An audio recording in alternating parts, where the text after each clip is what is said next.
ese tiempo muy necesario y me sirvió para comprobar una cosa. Yo veo una iglesia que funciona, veo una iglesia que se mueve en equipo, una iglesia que trabaja en equipo.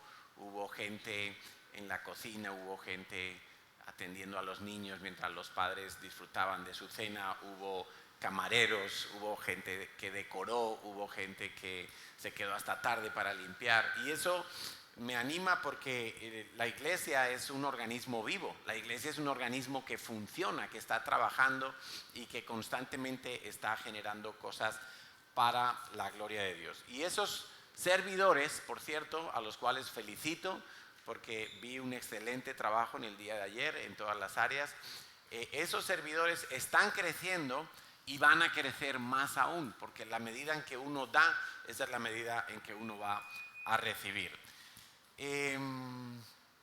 Veo también con gusto que tenemos ya unas, creo que 60 personas que se han comprometido en alguna de las áreas que hemos propuesto para adquirir un compromiso con Dios. Ese compromiso lo estamos haciendo a través de un formulario que la mayoría ha recibido. El que no lo haya recibido, pues allí en el salón social tiene un código QR, que no es el de la vacuna, y lo puede escanear y ahí va a tener acceso al formulario, y si quiere puede hacer su compromiso. Tenemos 7 áreas donde podemos adquirir un compromiso. Hay algunos que lo han adquirido en las 7 áreas, gloria a Dios, otros en una, perfecto. La idea es comprometernos en algo, puede ser evangelismo, puede ser dar a las misiones. Por cierto, allí ya tenemos colgada nuestra caja fuerte de la hucha misionera, al lado de la manguera roja de incendios. Allí está nuestra hucha misionera, no tiene candado, que nadie la intente abrir.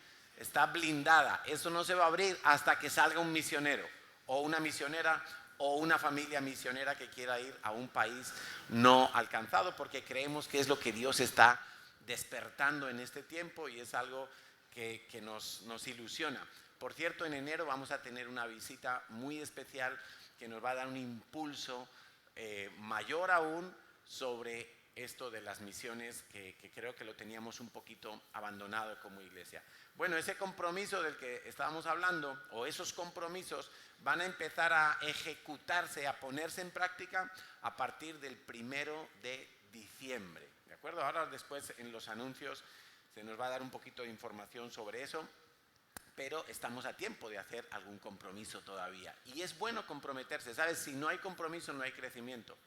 Si no hay compromiso, hay estancamiento, que es lo mismo que retroceso, porque la vida cristiana no existe tal cosa como el estancamiento. El estancamiento en la vida cristiana siempre implica retroceso. La vida cristiana ha sido pensada y diseñada por Dios para crecer constantemente, que da su fruto, dice la palabra de Dios, en su tiempo, y su hoja nunca cae. Y lo otro por lo que estamos muy contentos es porque mañana empieza la celebración de Hanukkah. Hanukkah es una fiesta que se celebra en el pueblo de Israel desde hace muchos años. No es una de las fiestas solemnes que Dios encargó al pueblo de Israel y que ha llegado también hasta nosotros, sino que es una fiesta que conmemora un milagro que sucedió cuando los griegos estaban invadiendo Jerusalén y los macabeos estaban luchando para defender Jerusalén y no había aceite suficiente a causa de la guerra, no había aceite suficiente para mantener el candelabro del templo encendido. ¿Cuántos brazos tenía el candelabro del templo? 7 brazos, tenía 7 velas. Y todos los días esas velas tenían que ser encendidas y alimentadas por aceite para que se mantuvieran encendidas, y no había aceite. Sabéis que en el Monte de los Olivos, junto al templo de Jerusalén, el Monte de los Olivos, esos olivos precisamente se utilizaban para producir el aceite que se consumía en los oficios del templo, de los sacerdotes del templo. Y no había aceite suficiente, y iba a ser, pues para esos judíos de aquel entonces, esos sacerdotes, era un poco desastre no poder cumplir con el ritual de encender la menorá de 7 brazos cada noche. Cada noche se encendía y a la mañana se apagaba, a la noche siguiente se volvía a encender y así, y no había, que estaba agotándose el aceite, pero ellos oraron, clamaron y vieron cómo Dios hizo un milagro, y el poquito aceite que quedaba, que apenas era para un solo día, duró 8 días. Se extendió su capacidad durante 8 días. Y justo 8 días es lo que tarda el proceso de poder producir un nuevo aceite para ser utilizado. Entonces ellos, a partir de ese milagro, empezaron a conmemorar aquel milagro y lo llamaron la fiesta de las luces, o también la fiesta de la dedicación, que es lo que significa Hanukkah, fiesta de la dedicación, porque ellos volvieron a rededicar el templo a Dios después de que consiguieron deshacerse de los seleucidas, que eran los que estaban allí atacando a Jerusalén. Entonces es una fiesta muy bonita, habla de la luz y creo que es muy simpática. No tiene nada que ver con la Navidad, no es un sustituto de la Navidad. La Navidad es un invento del ser humano. La Navidad no, yo me atrevería a decir que no tiene nada que ver con Dios, porque hablaremos de eso seguramente antes de que entremos de lleno en la Navidad y sepamos afrontar esas fechas de una manera correcta, ¿de acuerdo? Pero nuestros hijos están hoy en su clase, los niños de PKPC están hoy en su clase aprendiendo sobre la fiesta de Hanukkah. Y a los papás se les va a dar unas instrucciones para poder vivir durante estos 8 días la fiesta de Hanukkah en casa, porque es una fiesta muy familiar. Y básicamente lo que van a tener que hacer los papás es darle un pequeño regalo cada uno de esos días a sus hijos. Pero el regalo lo van a tener que buscar los niños porque estará escondido. Entonces tendrán que buscarlo y cuando lo encuentren, pues ahí tienen su premio, ¿no? No hay que esconderlo demasiado para que lo puedan encontrar. Y la idea es cada día darles un pequeño regalo. Puede ser un chupa chups el primer día, el segundo día algo un poquito más valioso, de más envergadura, y así hasta el último día que se le da pues un regalo un poquito mejor. Pero es mantener viva esa importancia que le tenemos que dar a la luz, porque eso fue el milagro que ocurrió en Hanukkah. Bueno, más allá de eso, y antes de entrar en el tema de hoy, quiero que vayamos a Hebreos 4:16. En Hebreos 4:16 Dios me hablaba esta mañana temprano y me decía que algunos necesitaban entender y revivir y apropiarse y tomar esto como una realidad para sus vidas. Dice todo el capítulo, todo el libro de Hebreos hace una comparación espectacular de cómo era el sacerdocio en el Antiguo Testamento y de cómo es el sacerdocio de Jesucristo, ese nuevo sacerdocio que propicia un nuevo pacto y beneficios mayores y riquezas mayores. Y lo que nos viene a decir el libro de Hebreos, lo que nos dice Dios allí es que si tenemos un sumo sacerdote como Jesucristo, que ofreció su vida, su propia sangre, que se humilló a sí mismo para entregarse como siervo de todos nosotros, lo que viene en cada capítulo a resaltar es, puesto que tenemos tales beneficios, tal sumo sacerdote, tales riquezas, y entonces uno de los consejos que da es como lo que dice este versículo 16 del capítulo 4. Entonces, acerquémonos confiadamente al trono de la gracia para alcanzar misericordia y hallar gracia para el oportuno socorro. Hay personas que necesitan hoy tomar esta verdad y hacerla parte de su vida. Si estás necesitado en algo, si hay una situación difícil y estás clamando a Dios, Dios dice, el oportuno socorro va a llegar a tu vida cuando tú te acerques a mí con toda la confianza.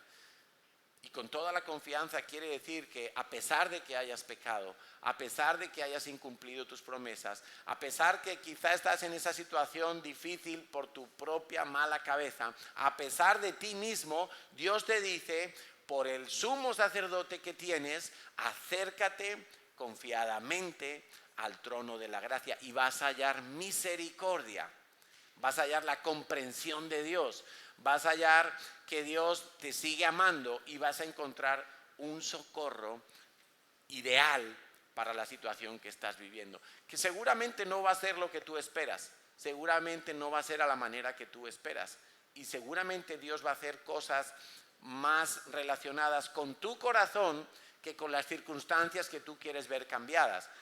Pero en definitiva va a ser como Dios dice, va a ser el oportuno, el idóneo, el perfecto socorro, el que llega a tiempo para tu vida. Así es que acércate a Dios, no te alejes más de Dios, no te mantengas todavía lejos, acércate a Dios. Amén. Bueno, vamos a seguir con nuestra serie. Dios quiere que prosperes y que tengas éxito a la manera de Dios. Y vimos que el principal problema que nosotros teníamos para tener el éxito que Dios nos quiere dar es el orgullo. El orgullo es lo que me impide ver la gracia de Dios. El orgullo es lo que me impide acercarme a Dios. El orgullo hace que Dios me resista. Y concluíamos en aquel primer episodio que todos los que estamos aquí, todos los que están viendo por internet y que aprovechamos para saludar, todos nosotros tenemos orgullo. El orgullo, de hecho, nunca va a dejar de querer tomar protagonismo en nuestra vida hasta que venga el Señor. Toda la vida vamos a tener que lidiar con nuestro propio orgullo. Es un mal que está dentro de nosotros. Vimos que era el primer pecado que se produjo en la creación, el pecado de Satanás en el cielo, etcétera, etcétera. Y todo eso se habló en el primer episodio. En el segundo estuvimos hablando de que si el orgullo es el principal problema, entonces lo que tenemos que hacer es aprender a humillarnos. El gran secreto en la vida de todo cristiano que Dios le lleva a prosperar es que primero se ha humillado. ¿Cómo nos humillamos? ¿Qué tenemos que hacer para humillarnos? Y leíamos ese famosísimo pasaje de Segunda de Crónicas 7:14, cuando Salomón está dedicando el templo a Dios y Dios le contesta sus oraciones y Dios habla allí: si mi pueblo se humillare, si mi pueblo se humillare. Y veíamos en ese versículo que había tres promesas de Dios que nos hablan de éxito, nos hablan de prosperidad, nos hablan de una visitación especial de Dios, pero nos habla de 4 condiciones que hay que cumplir. Y la primera de todas, insalvable, si no la cumplimos de nada sirve todo lo demás, la primera de todas es humillarse. No que Dios me humille, que también puede pasar, sino humillarse. Y para mí las 2 grandes lecciones acerca de la humildad es que hay personas a las que Dios humilla porque ellos no se humillan, pero aún así ellos permanecen en su orgullo. Hay personas a las que Dios les quita todo, les infringe algún tipo de castigo, algún tipo de aflicción, pero aún así no doblegan su alma delante de Dios. Y la segunda gran lección es que Jesús mismo nos enseñó a humillarnos a nosotros mismos. Y eso es algo que quiero que quede grabado en tu mente y en tu corazón. Estamos hablando de humillarme a mí mismo. Vamos a decirlo todos juntos: humillarme a mí mismo. Esto no es una predicación para la iglesia, esto es una predicación para tu ego, es una predicación para tu yo. Humillarse, como dice la Biblia, a sí mismo.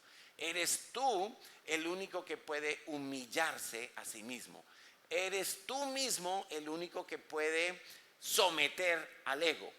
Y lo tienes que hacer tú. Esto no lo va a hacer tu líder, ni tu pastor, ni el Espíritu Santo. Esto no lo van a hacer tus oraciones. Esto no lo va a hacer nada. No le puedes pedir a Dios que lo haga, porque Dios te va a decir: eres tú el que se tiene que humillar a sí mismo. Y ese es el ejemplo que nos dejó Jesús. Jesús, dice en Filipenses, lo leíamos la semana pasada, se humilló a sí mismo. Él tomó la iniciativa, Él se humilló a sí mismo. ¿No fue Dios que lo humilló? Dios dijo, en todo caso, necesito a alguien que se humille. Y Jesús dijo, yo me humillo, yo me pongo por siervo de todos, yo muero hasta la muerte de cruz, yo renuncio al cielo, yo renuncio a la gloria, renuncio a la alabanza, renuncio al cortejo de ángeles, renuncio a todo y me humillo a mí mismo. Y por eso dice la Biblia, Dios lo exaltó hasta lo sumo. Natalia lo recordaba mientras estábamos en la alabanza.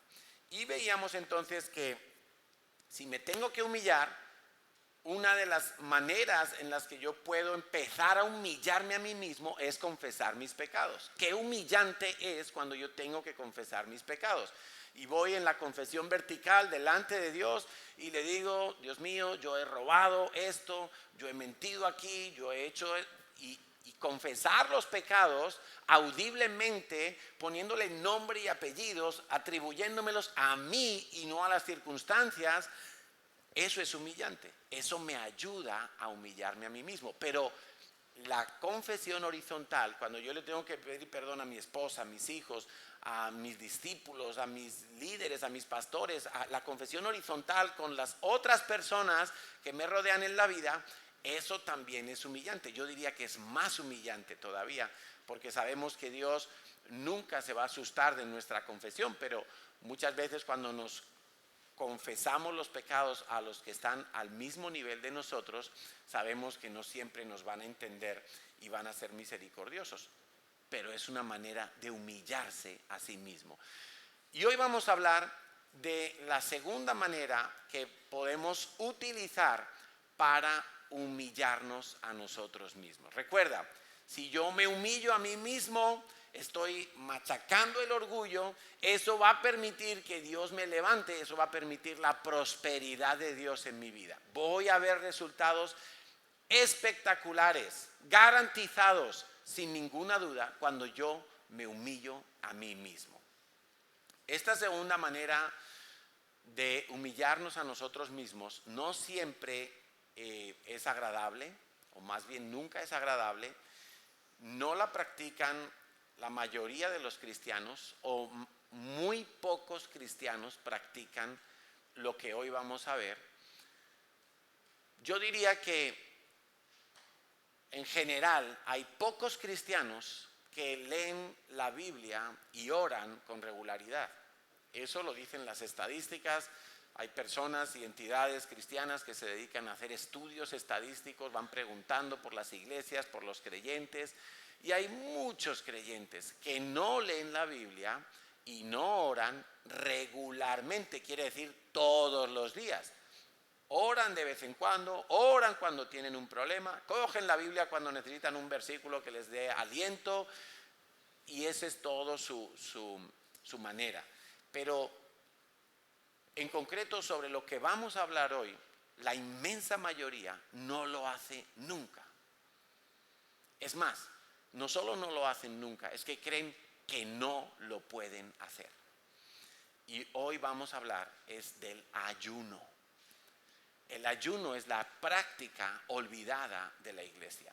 El ayuno es lo que casi nadie hace, lo que muy pocos cristianos hacen. La gente suele decir cosas como es que yo no puedo hacerlo, es que yo no aguanto ayunar, es que de qué sirve ayunar, eso es para los pastores, cosas como es que yo necesito comer porque si no yo, qué sé yo, me mareo, es que hace frío, es que es muy duro lo de ayunar, es que yo estoy débil de salud, etcétera, etcétera. ¿Sabes? Me estoy acordando de una persona que tenía úlceras en el estómago y entonces decidió ayunar para clamar a Dios y se le sanaron las úlceras.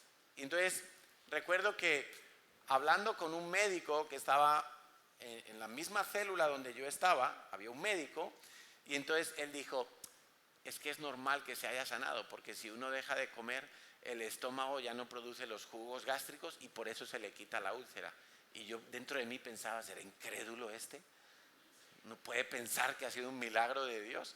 O quizá era lo que necesitaba para que se produjera una sanidad de forma natural. la verdad, todos esos argumentos, el no puedo hacerlo, el me mareo, estoy en un tratamiento, es que yo soy muy débil, es que a mí me da frío, es que a mí la comida me gusta mucho, todos esos argumentos son verdad. Pero hay una verdad que está por encima de todas esas, y es que tú necesitas ayunar. Y yo te voy a demostrar hoy que el estómago, el vientre, la comida es un mal señor, es un mal amo para nuestras vidas. Nos va a maltratar, nos va a elevar el ego. Y si nosotros conseguimos dominar nuestro estómago, y si nosotros conseguimos por medio del ayuno humillarnos a nosotros mismos, vamos a ver la prosperidad de Dios. Y la vamos a ver muy claramente. El título de la predicación de hoy es ¿Reina el estómago o reina Jesús? O al revés, ¿reina Jesús o reina el estómago? ¿Quién está reinando en mi vida? ¿Reina Jesús o reina el estómago? Quiero empezar planteando las graves dificultades que pasaron muchas personas precisamente por el asunto de la comida. Y el primer ejemplo que yo encuentro en la Biblia es Adán y Eva. Vimos que el primer pecado de la existencia, de la creación, fue el pecado de Satanás, de Lucifer en el cielo, y fue un pecado de orgullo. Y cuando fue expulsado de la presencia de Dios, lo vemos entonces tratando con Adán y Eva astutamente para llevarles al mismo orgullo. Satanás le dijo a Adán y Eva: vuestros ojos serán abiertos y seréis como Dios. Eso fue la motivación para llevarlos a desobedecer a Dios. Pero ¿cuál fue el instrumento? ¿Cuál fue el instrumento que utilizó Satanás con Adán y Eva? La comida. El fruto del árbol prohibido. Lo pintan como una manzana, pero no sabemos si era una manzana. El fruto del árbol prohibido. Algo que de repente le pareció tan delicioso para comer. De repente yo me imagino que su estómago empezó a hacer burbujitas, la boca se llenó de saliva y qué rico sabrá eso. Y el corazón empezó a inflarse porque ellos pensaron que serían como Dios, que podrían entonces no depender de Dios. Y ese fue el pecado de Adán y Eva. Como instrumento, un simple fruto. Un simple fruto. Por ese instrumento ellos desobedecieron a Dios. Ahora, tenemos un poco más adelante, y no vamos a ver todos los casos evidentemente, pero he escogido algunos que me parecen muy significativos. El caso de Esaú. Esaú nos dice la palabra de Dios en Génesis 25, vamos a buscarlo, del capítulo 29 al 34, del Génesis 25, del versículo 29 al 34. Esaú vendió su primogenitura por un plato de lentejas. Ahora, uno puede decir, bueno, ¿y por qué eso fue tan grave? Ahora lo vas a entender. Dice en el versículo 29, y guisó Jacob, el hermano de Esaú, un potaje. Y volviendo Esaú del campo, cansado, dijo a Jacob: te ruego que me des a comer de ese guiso rojo, pues estoy muy cansado. Por tanto fue llamado su nombre Edom, que quiere decir también rojo. Y Jacob respondió, es que Jacob era muy astuto. Acuérdate que Jacob significa pues engañador, ¿no? Jacob le dijo: véndeme en este día tu primogenitura. Mira, y para que nos pongamos en contexto, imagínate que tú te acabas de comprar el último iPhone, el iPhone 13, que vale como 1,000 euros, ¿vale? Y te has comprado tu iPhone y vas tan contento y llegas a casa y dices: ay, tengo hambre. Y ahí está tu hermano. Y tu hermano está haciendo ahí una sopita, unas lentejitas, una pizza es demasiado rico. Un caldito ahí. Y tú le dices: ay, ¿me compartes un poquito de tu caldo? Y tu hermano te dice: dame el iPhone y te doy un plato de sopa. ¿Tú qué harías? ¿Le darías el iPhone por un plato de sopa? Tú le dirías: sí, hombre, qué listo eres tú, ¿no? Una porra. No, ya me voy ahora yo y me compro algo, o me cocino algo, o me como nada, pero no te voy a dar mi super iPhone porque me ha costado 1,000 euros. seguramente ninguno, salvo que estuviéramos ya moribundos de hambre, daríamos nuestro iPhone por un platito de comida. Pero lo que dio Esaú valía mucho más que un iPhone. Era el destino que Dios le había dado a él. La primogenitura suponía que él iba a ser la línea de bendición después de Abraham, Isaac, y todos sabemos que después de Abraham, Isaac viene Jacob, pero hubiera sido Esaú que era el primogénito. A él le correspondía el destino de la nación de Israel, ser un eslabón en ese destino de la nación de Israel que estaba siendo y empezando a ser formada como nación. Pero él vendió eso. Él vendió lo que más valor tenía en su vida, que era su primogenitura. ¿Sabes que en la antigüedad los primogénitos, los hijos mayores, tenían derecho a recibir el doble de herencia que sus hermanos? Bueno, eso también lo perdió. O sea, si se moría el papá y tenía 5.000 euros en el banco, pues a cada hijo le tocaba una parte, pero al primogénito le tocaban 2 partes. O sea, había que dividir como si hubiera, en vez de 5 hijos, pues 6 hijos. Y al mayor le tocaban 2 partes. Eso también lo perdió. Pero lo más importante es que perdió el llamado de Dios, su destino como hijo de Dios, como una criatura que Dios le permitió existir. Dice el versículo 32, entonces dijo Esaú, he aquí, yo me voy a morir. ¿Para qué pues me servirá la primogenitura? Él estaba despreciando lo que Dios le había otorgado como algo único y exclusivo para él. Y dijo Jacob, júramelo en este día, y él le juró y vendió su primogenitura. Entonces Jacob dio a Esaú pan y del guisado de las lentejas. ¿A quién le gustan las lentejas? A ver, qué ricas, ¿no? En invierno. Dice, y él comió y bebió y se fue así, como si nada. Así menospreció, dice la palabra de Dios, así menospreció Esaú la primogenitura.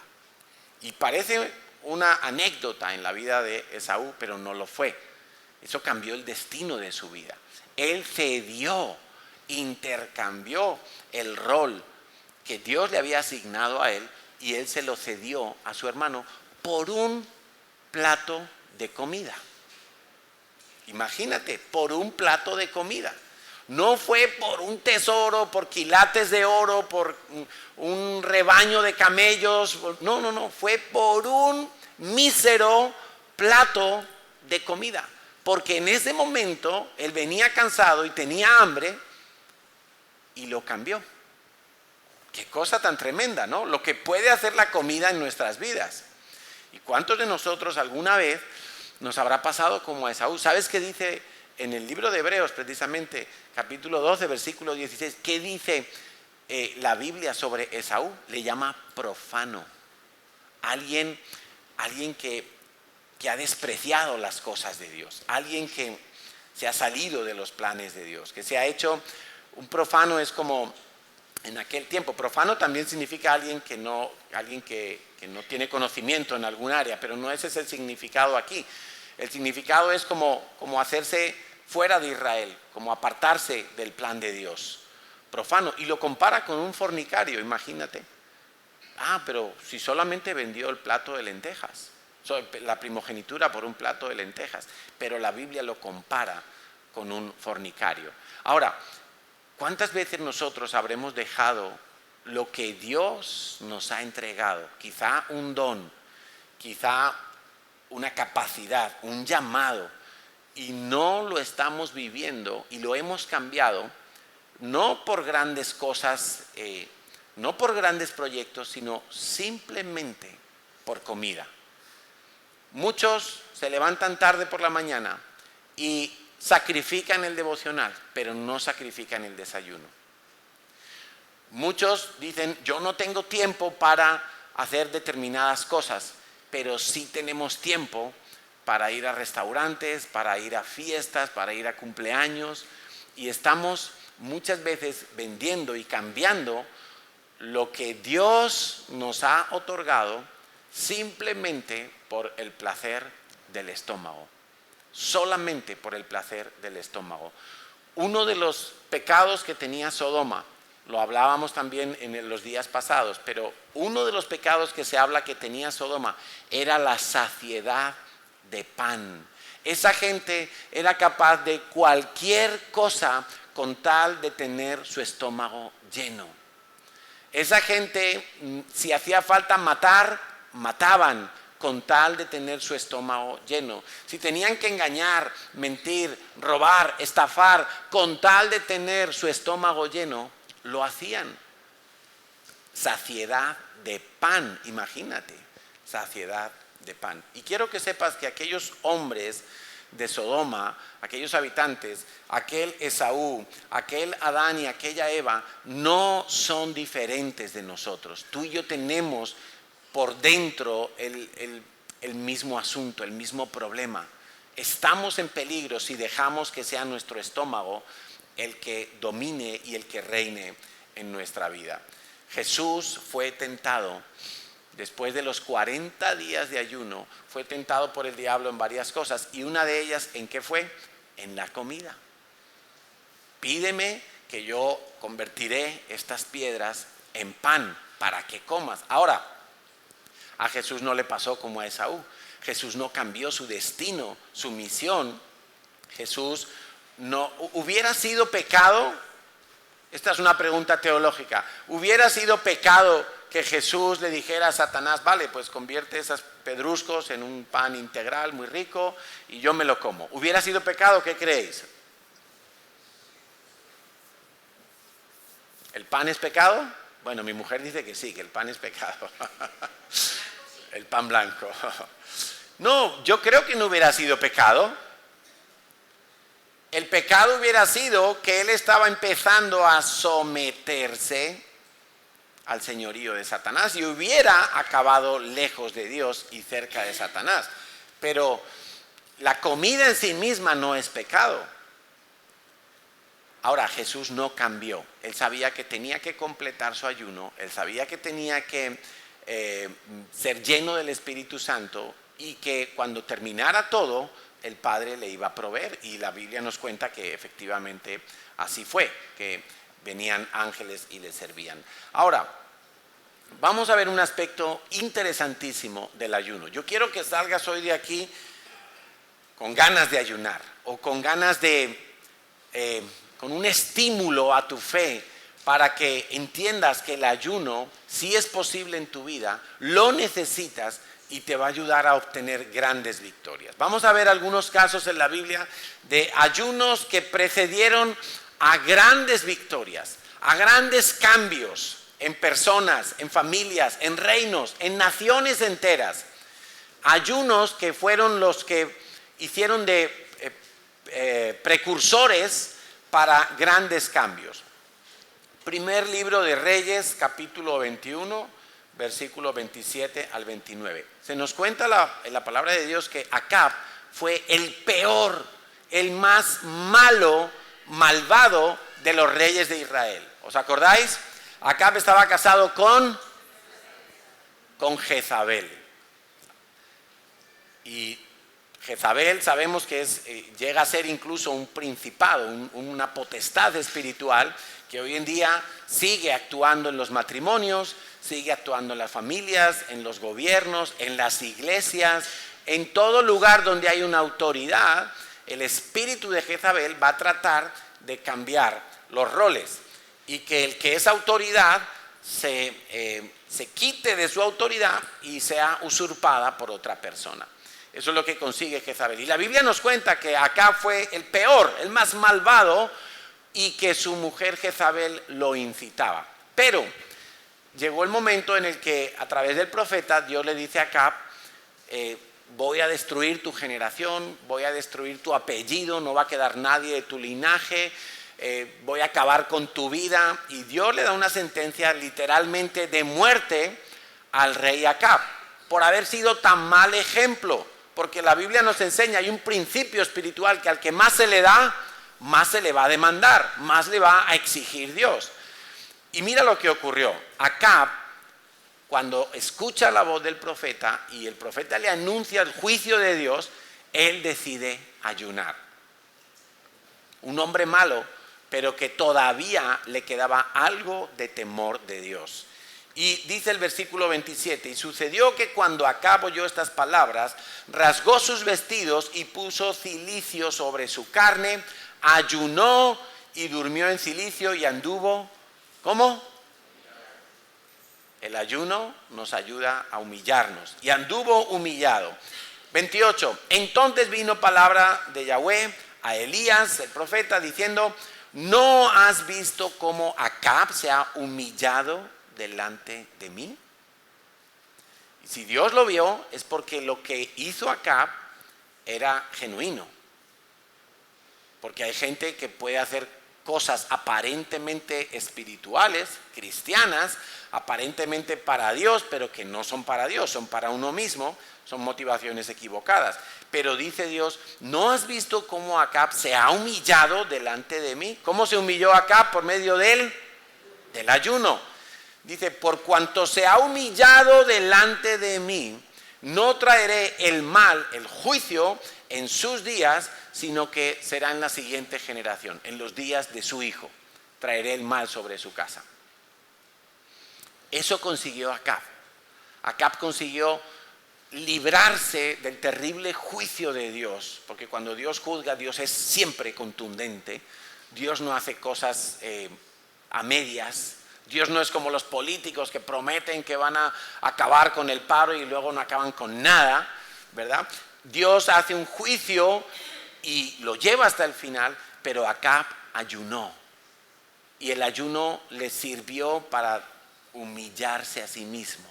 Y al estar humillado, Dios dijo, voy a darle una gracia, voy a tener misericordia con Acab. No voy a ejecutar el juicio mientras él esté vivo, sino ya será con su siguiente generación. ¿Qué hubiera pasado si su hijo vuelve y ayuna?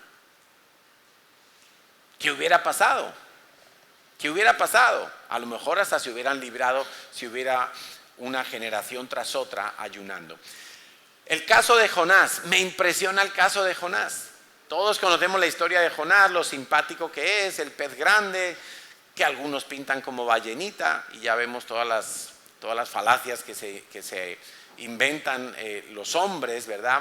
Porque ni era manzana, ni era ballena, era un fruto y era un pez grande. Pero bueno, yendo a lo que nos atañe, Jonás 3, del 5 al 10, nos cuenta cuando, después de toda esa lucha de Jonás con el corazón de Dios y de tratar de entender por qué Dios quería tener misericordia de Nínive, una ciudad que no era de Israel, unos hombres que no buscaban a Dios ni tenían temor de Dios, y por qué Dios quería hacer algo con Nínive. Y finalmente, cuando ya Jonás va y entra por Nínive y da el mensaje de Dios, ¿y cuál era el mensaje? En 40 días va a venir el juicio de Dios y va a destruir esta ciudad. ¿Qué ocurrió? Dice el versículo 5, y los hombres de Nínive creyeron a Dios. ¿Pero quién había hablado? Había hablado Jonás, el profeta. Ellos no habían visto a Dios, ellos habían visto un representante de Dios, un profeta. El profeta dice que atravesó la ciudad y por toda la ciudad él iba vociferando, en 40 días Dios va a destruir esta ciudad. En 40 días Dios va a destruir. O sea, el juicio estaba hecho, el juicio estaba lanzado, ¿sí? Dice que creyeron a Dios y proclamaron. A ver, ¿cómo? ¿Qué proclamaron? Ayuno. Proclamaron ayuno y se vistieron de cilicio. Eso, vestirse de cilicio y todo eso, como lo hizo Acab, y dormir en el cilicio, todo eso representaba, eran símbolos como me estoy humillando, estoy incomodándome al máximo, estoy un rey durmiendo en cilicio. Bueno, la gente de Nínive hizo lo mismo. Proclamaron ayuno y se vistieron de cilicio desde el mayor hasta el menor. Y llegó la noticia hasta el rey de Nínive, y el propio rey se levantó de su silla, se despojó. ¿Os acordáis de Jesús? ¿Qué dice Filipenses? Se despojó a sí mismo. Dice, el propio rey se despojó de sus vestidos reales, se cubrió de cilicio Ellos se ponían unas vestiduras como los sacos de patatas, para que me entiendas, como sacos de patatas sucios, manchados de cenizas, como necesito ser y parecer el más bajo de todos. Dice, y se sentó sobre ceniza e hizo proclamar y anunciar en Nínive por mandato del rey y de sus grandes, diciendo: hombres y animales, bueyes y ovejas, no gusten cosa alguna, no les den alimento, no beban agua, sino cúbranse de cilicio hombres y animales, y clamen a Dios fuertemente, y conviértase cada uno de su mal camino, de la rapiña que hay en sus manos. ¿Quién sabe? ¿Quién sabe si se volverá y se arrepentirá Dios y se apartará del ardor de su ira y no pereceremos? Y vio Dios lo que hicieron. ¿Qué fue lo que hicieron ellos? Ayunaron. Ellos no sabían que podían ofrecer animales para pedir perdón. Ellos no conocían la ley de Moisés. Ellos simplemente ayunaron. Desde el rey, la cabeza, los varones que están aquí, padres de familia, cabezas del hogar, hasta los menores, los niños. Imagínate, los niños ayunando. Dice que Dios vio lo que hicieron, que se convirtieron de su mal camino. Dios vio algo genuino en ellos y se arrepintió del mal que había dicho que les haría y no lo hizo. ¡Wow! Un ayuno, vamos a llamar nacional, un ayuno de toda la ciudad, propició que Dios tuviera misericordia de ellos. Que Dios sanara esa ciudad, porque dice que ellos se convirtieron de su mal camino. Y si nos acordamos aquí de 2 de Crónicas 7:14, una de las promesas de Dios es: yo sanaré su tierra después de que se hayan humillado. Bueno, impresionante lo que pasó con Jonás. ¿Qué pasó en la historia de los judíos con Hadasa y Mardoqueo? En el libro de Esther, que es, en hebreo es Hadasa, ahí vemos que de la misma manera había una sentencia sobre todos los judíos que vivían en aquella nación. Y la sentencia era que los tenían que matar. Y de hecho, el principal de los judíos que vivía allí era Mardoqueo. Y Mardoqueo incluso habían preparado una horca para ajusticiarlo públicamente. Y el rey, convencido por Amán el malvado, mandó una carta a todos los territorios diciendo: en tal día, a tal hora, hay que matar a todos los judíos que vivan en nuestro reino. Imagínate. Pero bueno, ahí estaba el momento de Dios, la mano de Dios, y resulta que la prima de Mardoqueo, que era judía también, pero el rey no lo sabía, y ella había logrado llegar a ser una de las reinas del rey. Y todos sabemos lo que pasó allí. Todos sabemos lo que pasó y la historia, pero vamos a recordar lo más importante. No lo vamos a recordar porque no lo tengo aquí. Ellos proclamaron 3 días de ayuno. 3 días de ayuno de no comer nada y de no beber nada. Ayuno total. Y el milagro fue que todas las tornas se cambiaron. El lugar donde iba a ser ahorcado Mardoqueo fue el destino de Amán, el que había incitado a todo ese mal contra los judíos. Bueno, una vez más, el ayuno de 3 días cambió una situación crítica, una sentencia de muerte para todo un pueblo, un exterminio, fue cambiado por una liberación y una salvación impresionantes. ¿Qué pasó con Esdras?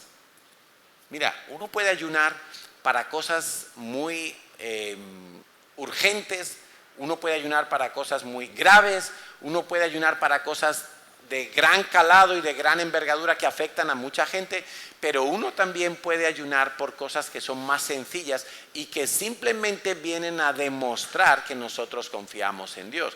Cuando Esdras estaba pidiendo permiso al rey de Babilonia para ir a Jerusalén y reconstruir los muros de Jerusalén, pues el rey le dijo, bueno, vale, yo te doy permiso, busca un grupo de hombres y te vas para allá. Y el rey le dijo, y si quieres, coge un escuadrón del ejército que te acompañen y te protejan por el camino. Y él dijo, no, no hace falta. Nuestro Dios nos va a proteger.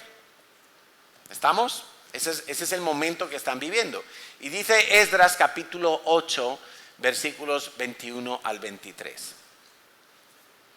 Y publiqué ayuno, está hablando Esdras, junto al río Ahava para afligirnos delante de nuestro Dios. ¿Para qué era el ayuno? Para afligirse. Vamos a ver que afligirse, luego lo vamos a ver, quiere decir humillarse. Dice, proclamé ayuno para afligirnos delante de nuestro Dios, para solicitar de Él camino derecho para nosotros y para nuestros niños y para todos nuestros bienes. Porque tuve vergüenza de pedir al rey tropa y gente de a caballo que nos defendiesen del enemigo en el camino, porque habíamos hablado al rey diciendo, la mano de nuestro Dios es para bien sobre todos los que le buscan, mas su poder y su furor contra todos los que le abandonan. Ayunamos, pues, y pedimos a nuestro Dios sobre esto, y Él, ¿qué? Él nos fue propicio, Él nos prosperó, Él nos llevó con éxito en el viaje. Quiere decir, como Esdras le había dicho al rey, no hace falta que me prestes tus soldados. Yo tengo quien me protege, yo confío en Dios, Dios es mi guardián, Dios es el que me defiende, Él es escudo alrededor de mí, Él muestra el furor para con los enemigos de sus hijos. Como Él había hecho una declaración de fe, ahora le tocaba vivir por fe. Claro, es muy bonito decir, no, yo confío en Dios, pero por si acaso yo voy a hacer esto, voy a hacer aquello. Voy a tener dinero guardado, yo confío en Dios, pero voy a ver qué dicen los médicos, yo confío en Dios, pero voy a ver qué dice el abogado, yo confío en Dios, pero voy. Una vez más, ¿hubiera sido pecado que él hubiera tomado tropa del rey, ejército del rey para hacer ese viaje? Pues yo creo que no hubiera sido pecado. Era una forma natural de solventar una situación, pero hubiera sido algo que hubiera debilitado su fe y su testimonio delante de alguien no creyente. ¿Cuántas veces nosotros hablamos que somos cristianos, hablamos que confiamos en Dios, hablamos que Dios es todo para nosotros, pero a la hora de la verdad nosotros no echamos mano de la fe, sino que nos sometemos a los preceptos de este mundo y a las formas de este mundo? Y nos toca, y por medio del ayuno, a veces no nos va a quedar otra.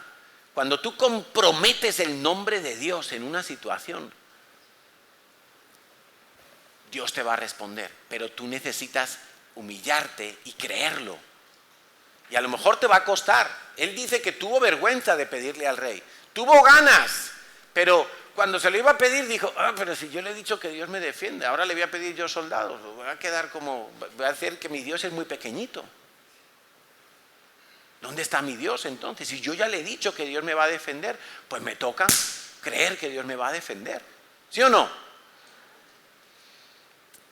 Esto nos sirve a nosotros para la situación actual que estamos viviendo. Claro, yo he creído lo que dice el Salmo 91. No sé si tú lo has creído, yo lo he creído. Y quiero leerte algunos versículos del Salmo 91 que aplican perfectamente para la situación que estamos viviendo y que no es necesario que yo pronuncie aquí para que estos del Facebook lo corten o lo cancelen o lo restrinjan o nos cierren la página por hablar de todo eso. Pero dice el Salmo 91, el que habita al abrigo del Altísimo morará bajo la sombra del Omnipotente. Diré yo a Yahweh, esperanza mía y castillo mío, mi Dios, en quien confiaré. Él te librará del lazo del cazador, de la peste destructora. Todos sabemos que estamos viviendo ahora, ¿no? O al menos eso es lo que suena por todas partes. Una peste destructora, una pandemia terrible, unas mutaciones horrorosas. Y nos están empezando a apretar. Alguien me decía, ay, ¿tú crees que eso del el requisito ese para entrar ahora en los bares y en los restaurantes y en los gimnasios, dice, ¿tú crees que eso va a ir?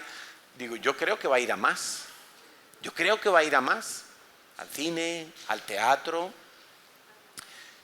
Y seguramente en algún momento van a querer ponerlo para venir a las iglesias. Yo creo que sí. ¿Qué nos toca a nosotros? Pues mi propuesta es la que aprendo en la palabra de Dios. Si yo creo que Dios me va a librar de la peste, y tú puedes seguir leyendo, con sus plumas te cubrirá, debajo de sus alas estarás seguro, escudo y adarga es su verdad, su palabra. No temerás del terror nocturno, ni saeta que vuele de día, ni pestilencia que ande en oscuridad, ni mortandad que en medio del día destruya. Caerán a tu lado 1000, 10,000 a tu diestra, mas a ti no te llegará.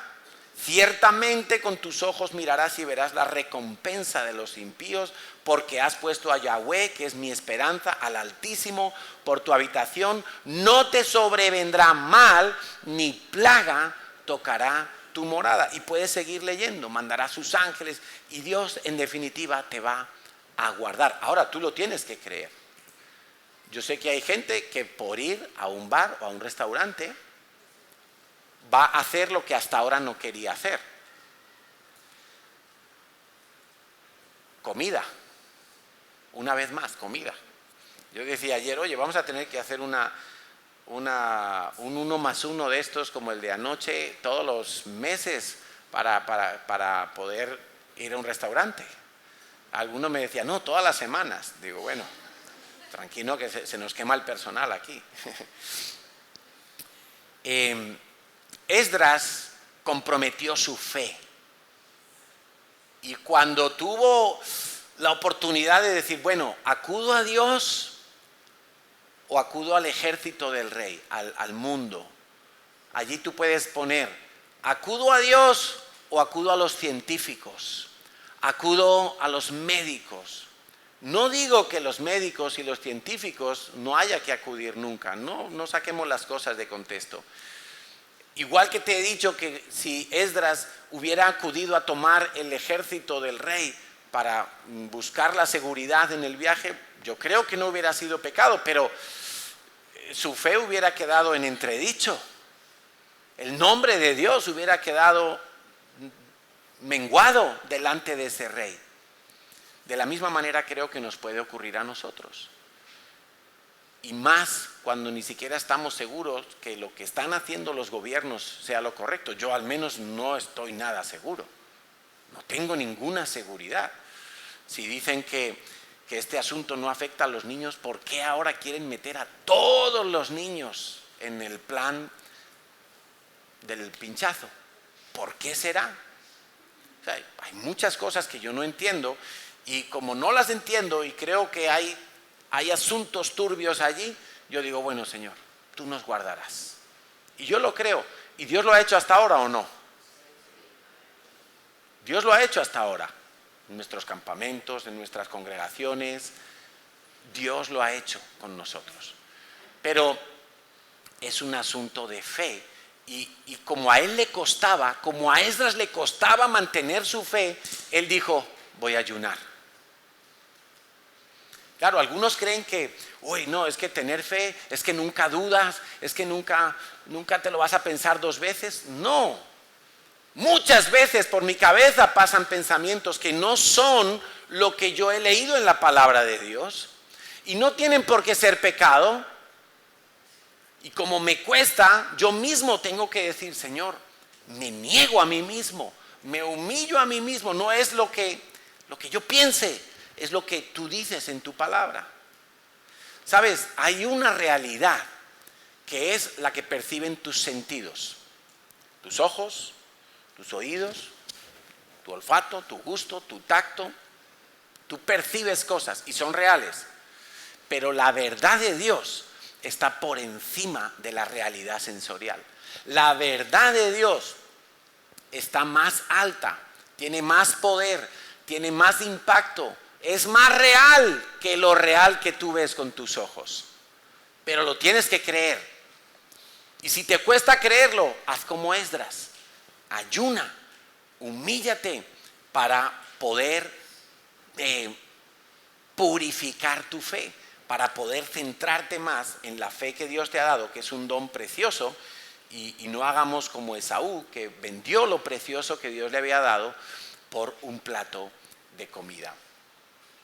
Salmo 91, por cierto, léelo todos los días.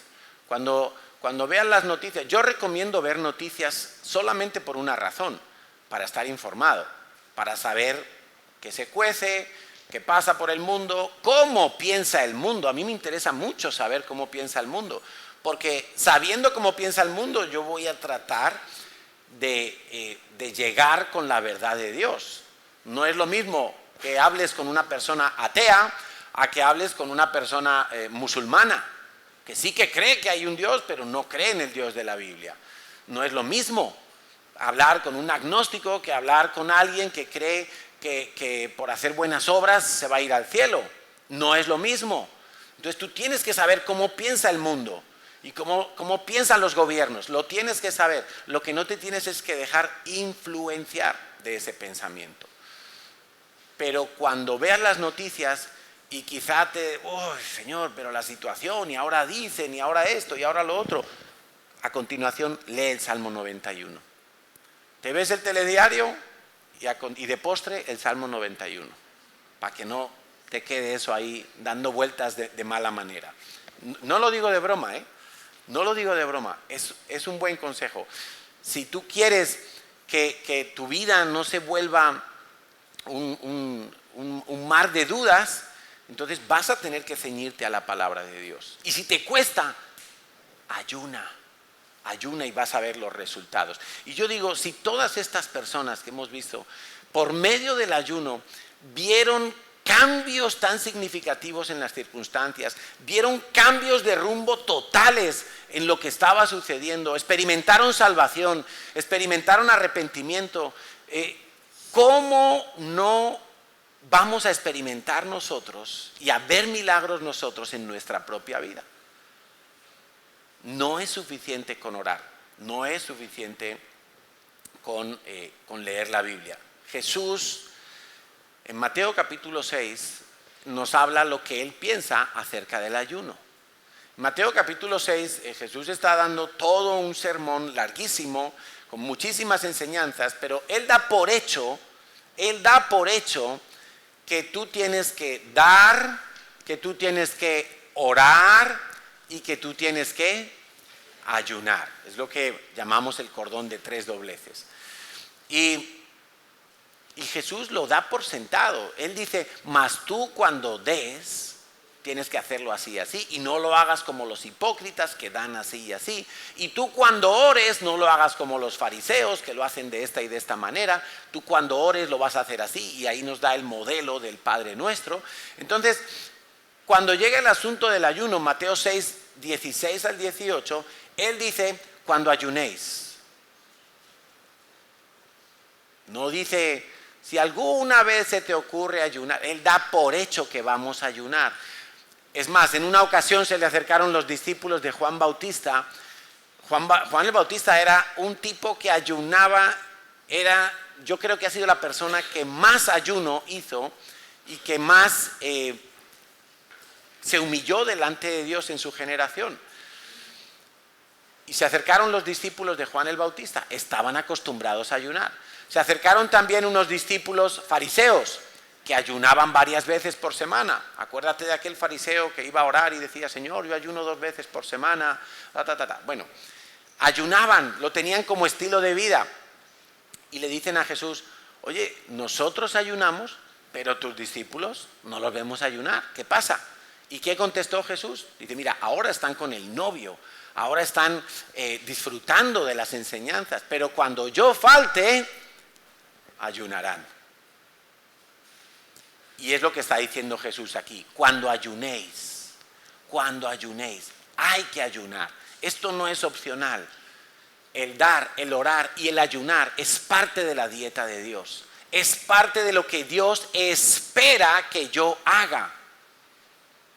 No es algo que tú tienes que esperar a que Dios te diga, que baje un ángel y te diga, ponte a ayunar por España, ponte a ayunar por tu familia, ponte a ayunar por tu marido, ponte a ayunar por tus hijos, ponte a ayunar por esa situación de enfermedad grave. No esperes que baje un ángel, ya Dios te lo está enseñando. Cuando ayunéis, y dice Jesús, no seáis austeros como los hipócritas, porque ellos demudan sus rostros para mostrar a los hombres que ayunan. De cierto os digo que ya tienen su recompensa. ¿Para quién ayunaban los fariseos? Para que les viera ¿quién? Los hombres. Pero hemos visto que Acab ayunó y Dios fue el que lo vio. Hemos visto que Esdras ayunó y Dios fue el que lo vio. Esther, Mardoqueo ayunaron. Nínive, la ciudad de los no creyentes, de los no judíos, de los que estaban fuera de los planes de Dios en aquel tiempo. Ayunaron y Dios lo vio. Pero los fariseos ayunaban para que les vieran los hombres. Por eso dice, ya tienen su recompensa. ¿Quién se la va a dar? Los hombres. Los hombres les van a decir, ¿cómo ayunas? Eres un crack. Madre mía, qué impresionante lo que tú haces. Muy bien, pero esa va a ser toda su recompensa, la alabanza de los hombres. Pero tú, dice el versículo 17, cuando ayunes, unge tu cabeza, lava tu rostro, para no mostrar a los hombres que ayunas, sino a tu Padre que está en secreto. Y tu Padre que ve en lo secreto, te va, ¿a qué? Te va a levantar en público. El que se humilla, ¿qué pasa? Dios lo levanta. El que se baja, Dios lo levanta. El que por medio del ayuno se humilla, Dios lo va a recompensar en público. La recompensa en público es que Dios te va a bendecir y todos lo van a ver. Todos van a decir, wow, lo que Dios ha hecho en él. Wow, el trabajo que consiguió. Wow, su familia se ha convertido. Mira, y la gente va a ver los milagros, la gente va a ver la gracia de Dios, porque tú en secreto te humillaste a ti mismo por medio del ayuno. Pablo tenía entre sus marcas, y él define que las marcas de un apóstol, y ya no solo de un apóstol, sino de un siervo de Dios, son varias, y él las relata en 2 Corintios 11, del 23 al 27. Lo relata en otros sitios también, pero vamos a leer este. Y él habla de algunos que presumían como de ser más que él. Y él dice, son ministros de Cristo, como si estuviera loco hablo, yo más. En trabajos más abundante. Un ministro de Cristo tiene que trabajar abundantemente. En azotes, imagínate. Algunos creen que ver a un cristiano que lo meten a la cárcel por predicar la palabra de Dios o que lo persiguen, eso es porque fue un cristiano sin poder, es un cristiano sin Espíritu Santo. Mentira. Normalmente cuanto más nos metemos a ser ministros de Dios, más vamos a ver estas cosas que hay aquí. Y dice, en azotes sin números, en cárceles más, en peligros de muerte muchas veces. De los judíos 5 veces he recibido 40 azotes menos 1. 3 veces he sido azotado con varas, 1 vez apedreado, 3 veces he padecido naufragio, 1 noche y 1 día he estado como náufrago en alta mar. Y todo esto como ministro del Señor, no como pandillero, no como mafioso, no como sinvergüenza, no, como ministro de Dios. Dice el 26, en caminos muchas veces, en peligros de ríos, peligros de ladrones, peligros de minación, peligros de los gentiles, de la ciudad, desierto, mar. ¿Vale? 27, en trabajo y fatiga, en muchos desvelos. Y dice aquí, en hambre y sed, en muchos ayunos, en frío y en desnudez. Una de las marcas de un ministro de Dios, de alguien que quiere servir a Dios, son los ayunos. Y fíjate que distingue tener hambre y sed de ayunar. Tener hambre y sed es que tú estás así, mira, como mis bolsillos. No tienes nada, nada más que pelusa. Y no tienes para comer. Y él vivió eso. Él lo dice en sus cartas. He aprendido a pasar estrechez y a tener abundancia. He aprendido. Él pasó hambre en algunas situaciones, pero eso no era ayunar. Ayunar es cuando tienes algo para comer, pero no comes, porque decides humillarte a ti mismo. Y esa es una de las marcas de los que quieren servir a Dios. Ayunar, ayunar. ¿Cuál es mi conclusión con todo esto? Y ya vamos a dedicar un tiempito a orar. El reto para nosotros como iglesia, y este es un reto doble, como iglesia, yo quiero recuperar algo que teníamos en el pasado y que lo dejamos perder. Y Dios me ha estado hablando acerca de esto y lo queremos recuperar. Y creo que tiene que empezar por la cabeza, que somos nosotros, y es el ayuno como iglesia. Nosotros queremos proponer que haya un ayuno semanal todos los jueves. Y ese ayuno va a consistir en que uno no desayuna, no come, y a lo largo de la tarde, en algún momento, uno rompe su ayuno, quizá cuando vuelves del trabajo y llegas a casa a las 7, o cenas a las 8. Un ayuno como iglesia. Pero ese ayuno como iglesia no es como decir, bueno, van a ayunar los líderes y yo no ayuno. No se trata de eso. Ayuno como iglesia quiere decir que cada uno de nosotros vamos a humillarnos a nosotros mismos y como iglesia vamos a ver el resultado de esa humillación colectiva. Vamos a ver milagros, vamos a ver crecimiento, ya lo estamos viendo. O sea, nosotros como iglesia, tengo que deciros que estamos en un buen momento. Y lo digo y lo quiero decir con humildad, estamos en un buen momento, pero yo creo que Dios tiene mucho más.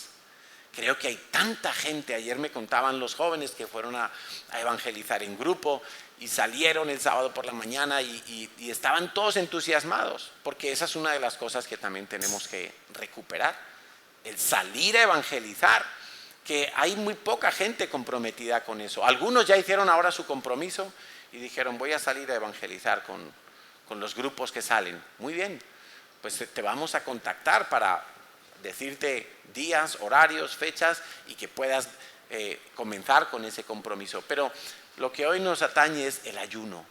Queremos como iglesia ayunar todos los jueves. Cuando nosotros nos convertimos, cuando Natalia y yo llegamos al Señor en el mismo año, en el año 92, había un día para ayunar en la iglesia y era los martes. Y yo recuerdo que años, nosotros ayunábamos todos los martes. Y yo me iba a trabajar a la oficina, allí en la empresa de informática donde trabajaba, y yo no me llevaba el sándwich, lo más que me tomaba era un café o 2 cafés durante la mañana y ayunábamos y yo trabajaba estupendamente. Te digo una cosa, cuando ayunas la mente está más lúcida. Créeme. Hay muchos beneficios. Tú sabes que hasta los naturistas ayunan y no lo hacen con una motivación adecuada, pero es sano para el cuerpo ayunar. Recuerdo que en aquella época, al poco tiempo, empezamos a hacer ayunos en la iglesia, ayunos de 21 días. 21 días. Y en esos ayunos de 21 días, varias veces, yo hice ayuno solo de líquidos. O sea, bebía leche, bebía un caldo, pero sin fideos ni chorizo, ni garbanzos, solo el caldo, la sopita bebida, sin tropezones de ningún tipo. Eso era Aquarius, cosas así. 21 días. Y en medio de esos 21 días, uno iba a su trabajo a la oficina y el fin de semana nos íbamos al redil a trabajar, a hacer cemento, a llevar ladrillos, a hacer zanjas, a mover cosas, en medio de los 21 días. Recuerdo una vez, y esto para los que piensan que, el ayuno es muy duro y yo solo un día y me desmayo, eso es mentira. Eso es una fortaleza mental que tú tienes y que la tienes que destruir. Humillándote a ti mismo vas a ver que eso es mentira. El diablo te ha hecho creer que si tú no comes un día vas a caer desplomado en el suelo. Eso es mentira, mentira. Recuerdo una de las veces, en mitad de un ayuno de 21 días, no sé si estábamos en la primera o en la última semana, pero ya estábamos, de alguna manera nuestro cuerpo estaba debilitado. Y recuerdo que fuimos al redil, y donde hoy en día están las naves 1, 2 y 3, que son naves con habitaciones, recordáis, ¿no? Los que habéis estado en el redil. Esas naves, hasta ese momento, todavía eran las cochiqueras de los cerdos, no se usaban para nada. Porque aquella granja, aquel redil, eso fue una granja de cerdos en su momento. Y cuando nosotros llegamos, esas naves estaban divididas por dentro en habitaciones, pero con un murito que llegaba hasta aquí, 1,5 metros de alto. Así estaban porque eso eran las cochiqueras, donde vivían los cerdos. Entonces uno entraba en la nave, hazte cuenta, uno entraba en la nave y había un pasillo en el centro, todo el suelo era rejilla como alcantarillado, y a los lados estaban las habitaciones de los cerdos. El muro hasta media altura nada más. Entonces nos tocó, mira lo que nos tocó, quitamos todas las rejillas de hierro del alcantarillado y eso quedó toda la alcantarilla ahí. Eso era como una acequia. Y todos los muros de los cerdos con martillo, con el martillo, el mazo grande, ¡pum!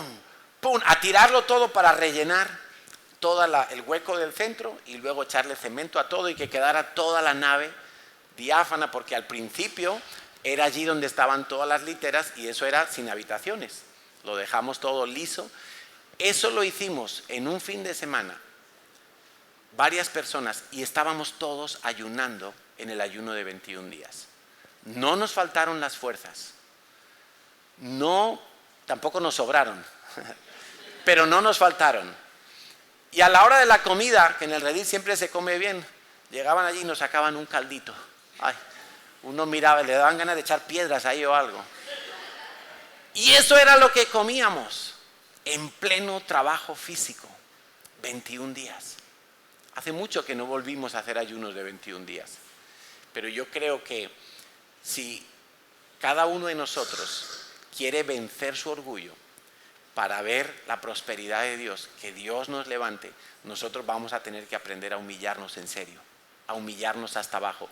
Y la semana pasada hablamos de la confesión de pecados, pero creo que la manera más eficaz de todas las que vamos a hablar es el ayuno. El ayuno hace que tú te niegues a ti mismo la comida. Entonces, ayunar con la motivación correcta, porque los fariseos ayunaban, pero seguían siendo orgullosos, no querían depender de Dios, no querían reconocer a Jesús. Ayunar no es que yo le voy, que yo quiero saber más de Dios, o yo quiero más de Dios. Por medio del ayuno es Dios el que va a conseguir más de ti. Y quiero que pienses, por ejemplo, el ayuno que hizo el profeta Daniel. Cuando Daniel ayunó, porque él quería tener más revelación. Escucha esto, que es súper guay. Daniel ayunó porque quería tener más revelación. Y él se puso a ayunar. Y duró 21 días ayunando. Él no probaba bocado. 21 días ayunando. Y uno dice, bueno, pero entonces él ayunó para tener más conocimiento, para tener más revelación, para tener más profundidad en Dios. Es verdad. Pero a la hora de la verdad, el resultado fue el contrario. Dios tuvo más de Daniel. Porque cuando él obtuvo ese conocimiento y esa revelación de Dios tan impresionantes, lo que Dios consiguió de Daniel fue que Daniel se metiera en los planes de Dios. Que Daniel fuera un instrumento en las manos de Dios. Por lo tanto, quizá tú dices, yo voy a ayunar porque necesito ver un milagro en mi familia. Muy bien. Y Dios lo va a hacer. Pero el resultado final va a ser que tú vas a estar más dispuesto a que Dios te use. Tú vas a estar más rendido para hacer la voluntad de Dios y no tu voluntad. En Levítico 23, y ya con esto terminamos y oramos, dice en el versículo 27, a los 10 días de este mes séptimo será el día de expiación, el día de Yom Kippur. Tendréis santa convocación y afligiréis vuestras almas. y ofreceréis ofrenda encendida a Yahweh. Hasta el día de hoy, el pueblo de Israel guarda la fiesta de Yom Kippur. Nosotros también la guardamos, el día de Yom Kippur. Y aun si ayunamos en ese día, no es con la motivación de ellos, ya es con la motivación que hoy estamos viendo, de humillarnos realmente para que Dios pueda tomar más de nosotros para sus planes, para su voluntad. Pero esa palabra que dice ahí, afligir el alma, afligiréis vuestras almas, es que es uno mismo el que lo tiene que hacer. Ahora, ¿qué es tu alma? A ver, clase 1 de Conéctate. El alma es mente, que ahí están tus pensamientos, ¿verdad? Entonces, afligir el alma es, tus pensamientos no importan. Lo que tú pienses, Dios dice, me da igual. Tú tienes que pensar lo que yo pienso, lo que dice la palabra de Dios. ¿Qué más hay en el alma? Tus emociones, tus sentimientos. Y Dios dice, aflígelos, humíllalos. Lo que tú sientas no es importante. Ay, es que tengo rechazo, no es importante. Es que estoy triste, no es importante. Es que me siento mal porque no me han saludado. Dios dice, no es importante. Es que me siento muy bien porque le he compartido a uno. Y Dios dice, no es importante. Lo que tú sientas no es importante. Lo importante es lo que Dios quiere, su palabra. Ahora, ¿qué más hay? Mente, sentimientos y voluntad. Y Dios dice, lo que tú quieres no es importante. Lo que tú anhelas, lo que tú deseas, lo que tú persigues, dice Dios, no es importante. Aflígelo, humíllalo, échalo a tierra, somételo. ¿Sabes que afligir significa debilitar, humillar, violentar? Y Dios está diciendo, lo que tú sientes, lo que tú piensas, lo que tú quieres, no es importante. Lo más importante es lo que Dios piensa, lo que Dios quiere y lo que Dios siente. Eso es lo importante. Ay, Señor, ¿y cómo hago yo entonces? Humíllate, humíllate, y por medio del ayuno vas a poder humillarte y vas a poder afligir tu alma, que eso es exactamente el ayuno. ¿Oramos?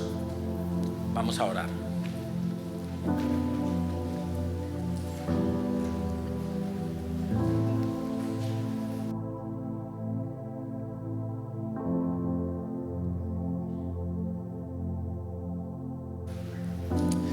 Señor, estamos aquí para reconocer que nuestro orgullo se levanta incluso sin que nos demos cuenta. Continuamente estamos proponiendo lo que nosotros pensamos, lo que nosotros sentimos, lo que nosotros queremos. Pero hoy queremos renunciar a todo eso, Señor. Queremos renunciar a nuestras propias vidas, como dijo Jesús. El que quiere ser mi discípulo, niéguese a sí mismo. Señor, pero ¿cómo nos cuesta? Hoy reconocemos delante de ti que nos cuesta humillarnos a nosotros mismos. Nos cuesta negar lo que queremos, nos cuesta negar lo que pensamos, nos cuesta negar lo que sentimos. Nos cuesta, Señor, porque son cosas que están muy arraigadas, están en las raíces de nuestro ser. Es nuestro ego que se levanta continuamente. Y es una batalla, Padre, que a veces nos cansa. Pero queremos hacerlo, Señor. Hoy hemos entendido que necesitamos ayunar para humillarnos más a nosotros mismos. Queremos rendir nuestra voluntad para que hagas tu voluntad en nuestras vidas, como nos enseñó Jesús a orar. Queremos rendir nuestros pensamientos para que sean transformados por tu palabra. Señor, que al venir a tu palabra podamos entenderla, para que de esa manera tú tengas también más de nosotros.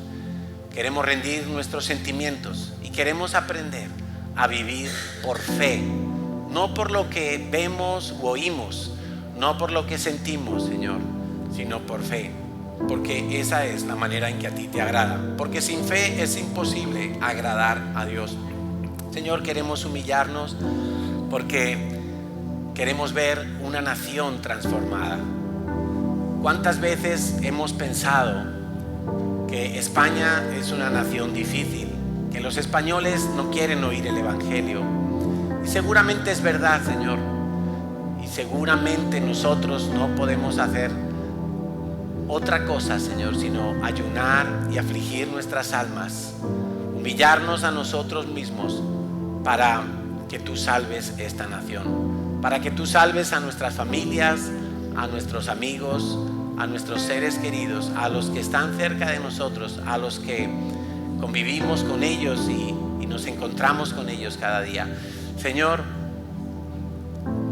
sí nos importan sus vidas, sí nos importa que tú los salves. No queremos mirar para otro lado cuando vemos la necesidad en este pueblo, cuando vemos, Señor, que cada uno proclama su propia justicia y se olvidan que hay un Dios que va a juzgar a todos, a vivos y a muertos, a cada uno según sus obras. Señor, enséñanos que el estómago no es un buen señor, es un mal amo para nuestras vidas. Enséñanos a someterlo, enséñanos, Señor, a humillarlo. Queremos negarle al estómago, al vientre, las viandas, con tal de oír tu voz, con tal de tener tu favor, con tal de ser más sensibles a tu voluntad, con tal de entregarte más de nuestras vidas a ti, Señor. Perdónanos, Padre, porque muchas veces hemos cambiado un tiempo contigo solamente por estar comiendo un poco más, solamente por un plato, por una comida. Perdónanos, Señor, porque a veces decimos que no tenemos tiempo para leer la Biblia, pero comemos incluso más de la cuenta. Perdónanos, Señor, perdónanos. Y hoy queremos como iglesia venir a ti en humildad y buscar tu rostro y rogarte, Señor, rogarte que cuando tú nos mires nos halles abajo, postrados, nos halles humillados, nos halles ayunando, orando, dando, velando, Señor. Es tiempo, Señor, de renunciar a nuestras vidas. Y qué tristeza ver, Señor, que algunos, con tal de poder seguir yendo a un restaurante, que algunos con tal de poder seguir sentándose a un plato de comida, van a hacer lo que hasta ahora no querían hacer. Qué tristeza, Señor, que este pueblo, con tal de seguir en su ociosidad y en su diversión, en el comamos y bebamos, que mañana moriremos. Qué pena que este pueblo con esa mentalidad, Señor, se rinde ante todo, pero no se rinden ante ti. Nosotros queremos ser un remanente fiel que se humilla delante de ti, que se guarda para ti, Señor, que busca tu rostro, que hace tu voluntad. Porque no solo de pan vivirá el hombre, sino de toda palabra que sale de la boca de Dios.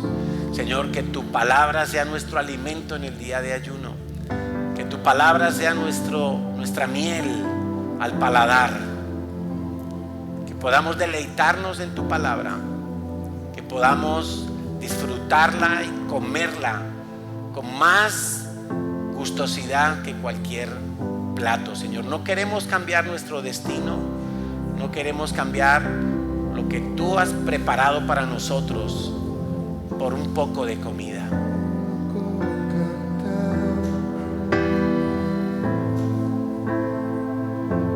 No basta solo con decir, no es suficiente solo con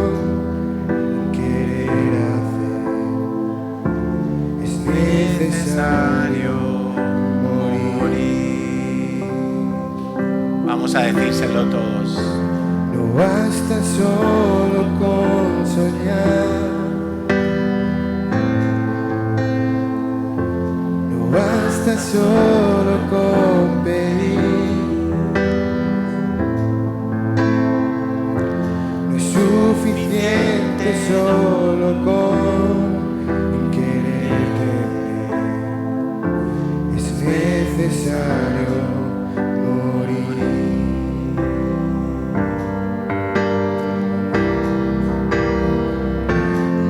Dame tu vida, esa clase de vida que sabes dar. Dame tu vida, yo quiero vivir solo para ti.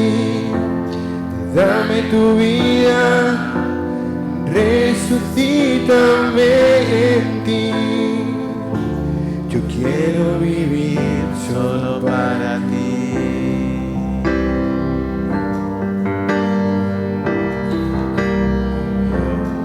Dame tu vida, esa clase de vida que sabes dar. Dame tu vida. Gracias, Señor. Gracias, Dios. Yo quiero vivir solo para ti. Dame tu vida, resucítame en ti. Yo quiero vivir solo para ti. Señor, y en el nombre de Jesús, hoy destronamos al Dios del vientre, al Dios estómago. Hoy destronamos a ese mal amo de nuestras vidas que muchas veces nos ha llevado a hacer lo que no queremos hacer, que muchas veces nos ha alejado de ti, que muchas veces ha hecho que cambiemos planes que teníamos para contigo, Señor. Hoy no queremos, Padre, que el vientre y el estómago sean una excusa para humillarnos. Antes, Señor, queremos someter todo deseo de la comida, todo deseo del estómago a tu presencia, a tu verdad, a tu señorío. Queremos que tú seas el que reines, Jesús, y que no reine más nuestro estómago. Queremos aprender a humillarnos a nosotros mismos por medio del ayuno, Señor. Y queremos hacerlo desde esta misma semana. Queremos buscar tu rostro, Señor. Queremos más de ti y sabemos que tú quieres más de nosotros. Y por eso queremos humillarnos, Señor, para entregarte más, para que tú tomes todo lo que quieras de nuestras vidas y hagas en nosotros lo que tú quieres hacer. Y nos lleves donde tú nos quieras llevar y nos hagas hablar en lugares que tú quieres que hablemos y lo que tú quieres que digamos, Señor. Confiamos en ti. Hoy nuestra fe ha sido comprometida a confiar en ti, más que en la medicina, en los científicos, en los gobiernos, en las filosofías, más que en nuestras fuerzas, más que en el dinero, más que en la comida, más que en cualquier otra cosa, Señor. Hoy decidimos confiar en ti y ayunamos, Señor, para que tú obres milagrosamente. Gracias, Señor, porque tú cambiaste juicios, sentencias, tú cambiaste naciones enteras. ¿Cómo no lo harás en nuestras vidas? Queremos verlo, Señor, en esta iglesia, y de esta iglesia a esta ciudad, Señor, y de esta ciudad a esta nación y hasta donde tú nos lleves, Señor. Queremos verlo, Señor. A ti sea toda gloria, toda honra y toda alabanza. Amén, Señor. Amén.